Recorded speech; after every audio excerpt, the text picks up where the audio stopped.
19 नवंबर 2023 एक बड़ा heart break हुआ था। अहमदाबाद का ग्राउंड था, मैच फाइनल था, दिन संडे था। एक ऐसा हार्ट ब्रेक, एक ऐसा मैच जो कोई भी भूल नहीं सकता है। शायद हमारे पास उसके बाद 2 आईसीसी ट्रॉफ़ी आई, 2 मेंस की आई, एक वुमेंस की आई। चैम्पियंस ट्रॉफ़ी जीता हमने, एशिया कप भी हमने जीता। लेकिन वो वक्त, उस टाइम का जो टाइम था, अनबीटन हम फाइनल तक गए थे, वो चीज़ हम कभी भूल नहीं सकते। वही सेम सिनेरियो बना, सब कुछ सेम था। संडे का दिन था, अहमदाबाद का ग्राउंड था।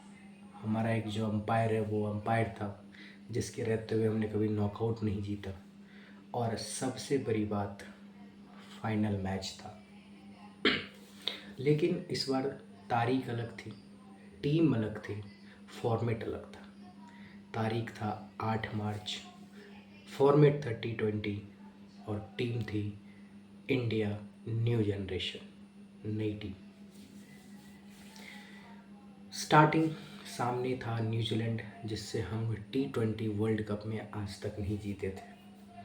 हमें 2007 में भी हराया गया था, उसके बाद 2 और मैच हुए, उन दोनों में भी हमें हार मिली थी।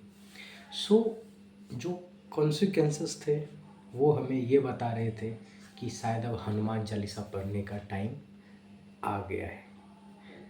और इसके साथ ही साथ हमारे पड़ोसी मुल्क के कुछ लोग थे जिन्होंने ये भी प्रेडिक्ट किया था कि इंडिया फाइनल हारेगी या नहीं खेलेगी। बहुत कुछ प्रेडिक्ट किया गया था, लेकिन कहते हैं गॉड्स प्लान, एंड उसके प्लान से बढ़कर किसी का कोई प्लान काम नहीं करता, किसी की कोई प्लॉटिंग काम नहीं करती और किसी का कोई वचन काम नहीं करता। सो गॉड्स को कुछ और मंजूर था। समय था 8 मार्च, वक्त था मैदान अहमदाबाद, समय टाइम 7 बजे शाम, जब इंडिया ने टॉस हारा और पहले उसको बैटिंग का निमंत्रण दिया गया। पूरे T20 सीज़न में, वर्ल्ड कप के सीज़न में एक खिलाड़ी जो चला ही नहीं, 0 0 0 50 फिर 10 5, लोग उसको एक चौकर समझ रहे थे, स्लोगर समझ रहे थे, आया तो ठीक, नहीं आया तो हार जाएंगे। सो यही देखते हुए वो खिलाड़ी फिर से उतरा, अभिषेक शर्मा। और एक और खिलाड़ी जो था स्ट्राइक पर, वो था संजू। संजू जो इसका टॉप 11 में जगह नहीं बन पा रहा था, बट वो खेला।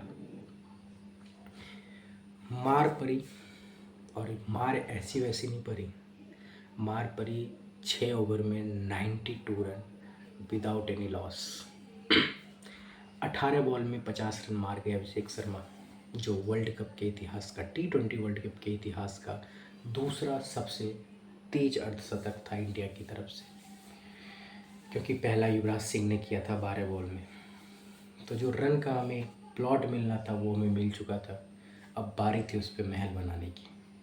महल बनाने का जैसे ही समय आया, अभिषेक शर्मा आउट हो जाते हैं और आते हैं उसकी जगह पे मिस्टर ईशान किशन।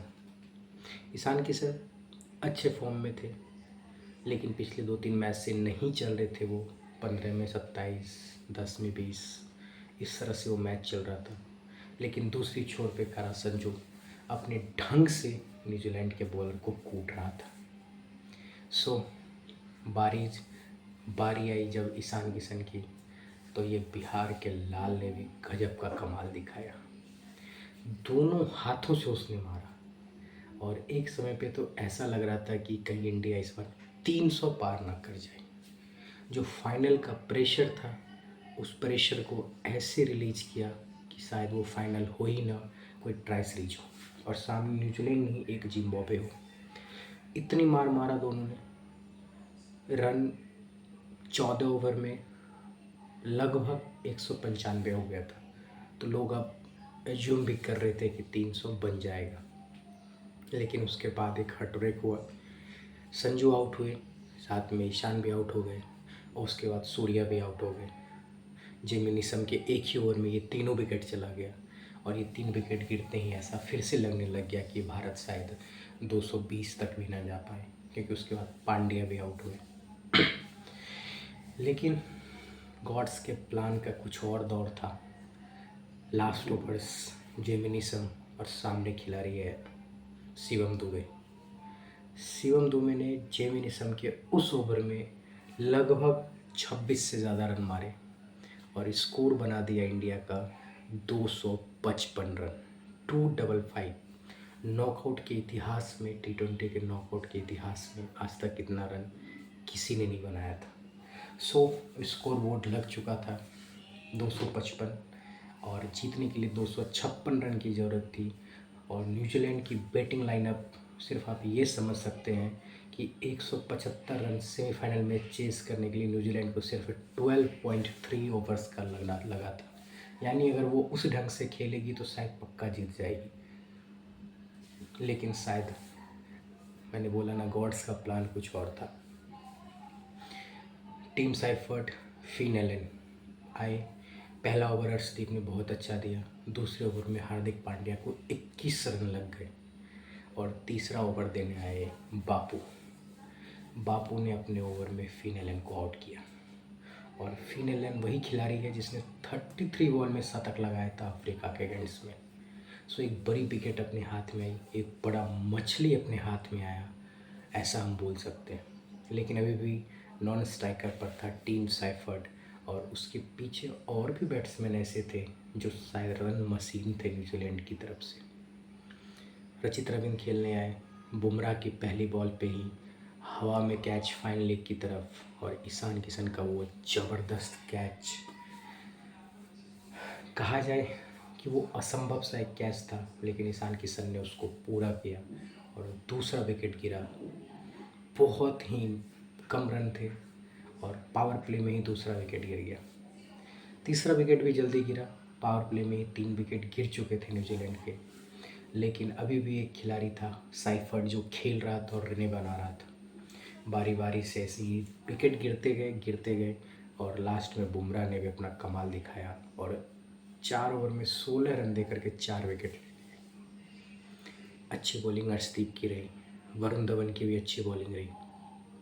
सबने मिलकर कंट्रीब्यूशन दिया, अच्छा रहा। और फाइनली जितने भी पनौती थे, जितने भी काले साए थे अहमदाबाद के मैदान को लेकर के, हमने वो मैच 96 रन से जीता और हम बन गए इतिहास के वो टीम जिसने टाइटल भी डिफेंड किया, जिसने घर पे भी मैच जीता और जिसने 3 बार T20 वर्ल्ड कप जीता।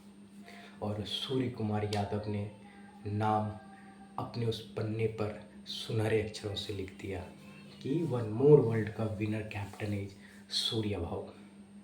और कोच गौतम गंभीर 2007 के वर्ल्ड कप को जीता, 2011 के वर्ल्ड कप को जीता एज ए प्लेयर और 2026 के वर्ल्ड कप को जीता एज ए कोच। तो ये थी पूरी कहानी जो इंडिया और न्यूजीलैंड के बीच हुई थी 8 मार्च को। और भारत जीता था वो मैच और हम बने थे विश्व विजेता T20 का तीसरी बार।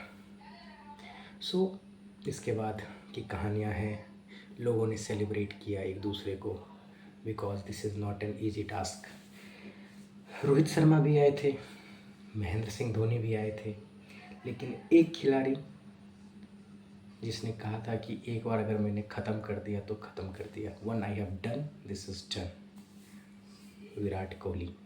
वो नहीं दिखा, बट सैमसंग को उन्होंने इंस्टाग्राम पे मैसेज किया, स्टोरी लगाई, बिकॉज संजू बने मैन ऑफ द टूर्नामेंट और मैन ऑफ द मैच बना मिस्टर जसप्रीत बुमराह और द विनर इज़ इंडिया।